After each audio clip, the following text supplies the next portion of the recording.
So,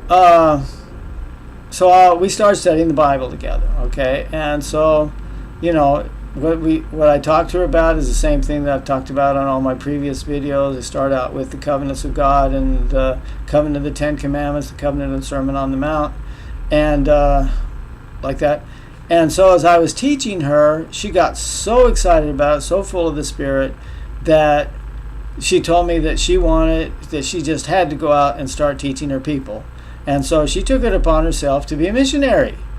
And within a very short time, she had raised up a group of people. Okay, so because of her missionary activities, I mean, there was good evidence that she was, teaching the gospel, because we had some very good Bible studies, and she was understanding, and she was teaching, and she was, how do you know the heart of a person? Well, read the things that they say, listen to the things that come out of their mouths, if all she was interested in was worldly things and money, I would know that she was, only interested in the money. But she wasn't. She was interested in the power of God. And so it was me that offered to support her in her ministry. If she would give herself full time to preaching the gospel and doing ministry, then I would certainly support her as a missionary.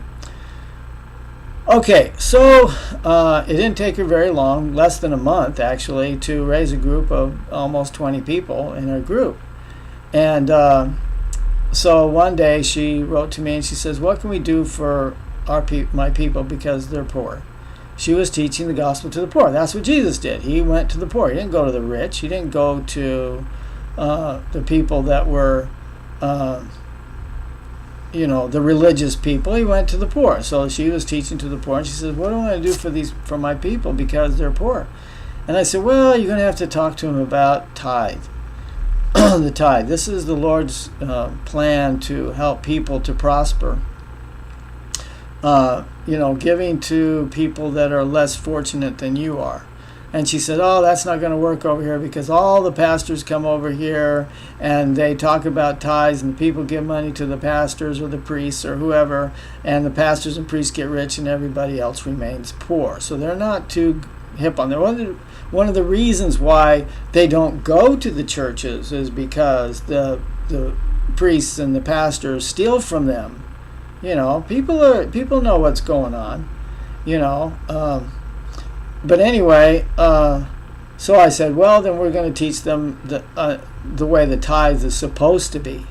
And the way the tithe is supposed to be is that it's for the poor. So you tell the people, you say, look, I don't need the money because, I've got a husband in America that's supporting me, and I have enough for my needs. So whatever you give as tithes will go to the poor.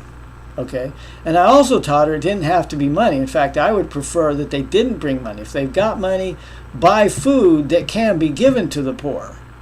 Bring it to the group and then, and then distribute it to the poor. That's just the way you do. And that's my preference, is to, instead of giving money, is to give food or clothing or whatever, things that the poor can use today. Do you see what I'm saying?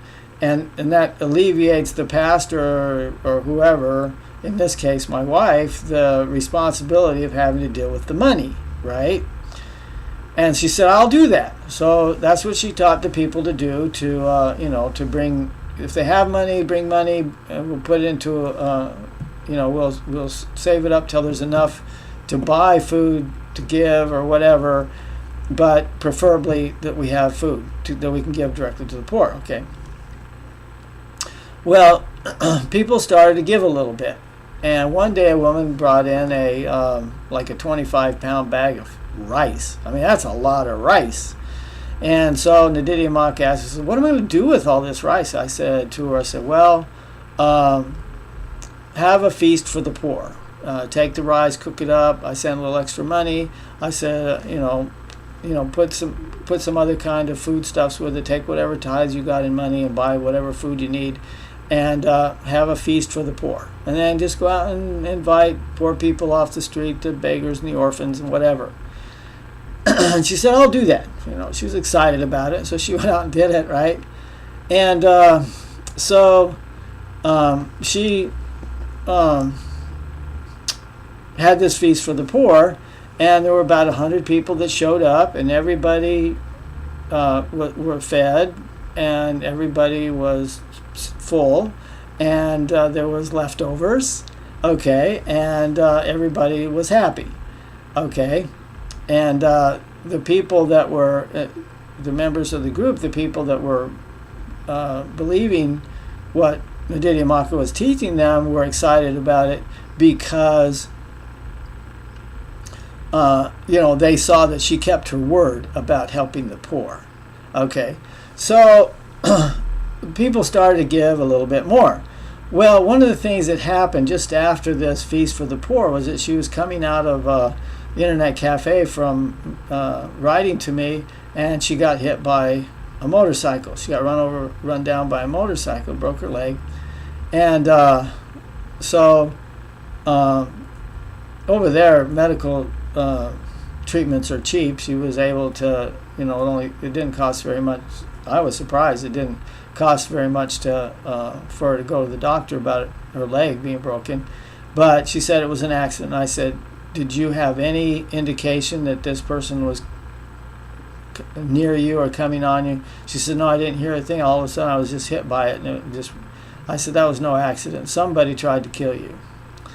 And like I said, the main religion over there is voodoo, and I suspected that maybe it was from the voodoo people, but I didn't have any clear indication of that. So another month went by, and people were bringing in their tithes, and so they had enough money at the end of the next month to have another feast for the poor, and they were able to have about the same amount of food. They were able to prepare the same amount of food. And so they had their feast for the poor, and but this time 200 people showed up, and this time everybody got fed, everybody was full, and everybody went away happy, and there were leftovers, okay, and we had a little bit of a miracle going there, right?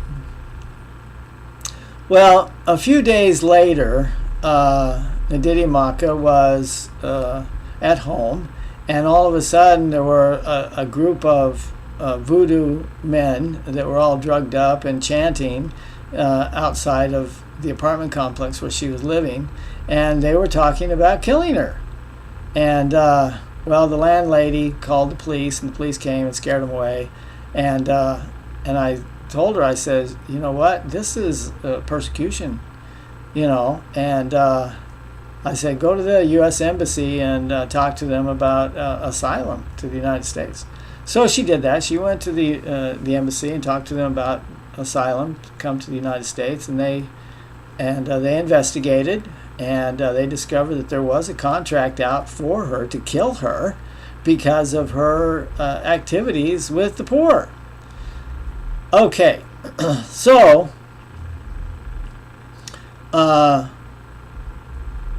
but she was not deterred. She was going to keep preaching the gospel, and she was going to keep doing good for her people, right? Well, she was granted asylum to the United States. Okay, so another month went by, and she was actually scheduled to come here to the United States on the 23rd of October in 2010. Okay, so that was a Saturday, and so the Friday night before, she was, the Sunday before, she put on another feast for the poor. And this time there was over 200, the same amount of food as they'd been preparing. Over 200 people showed up again this third time. And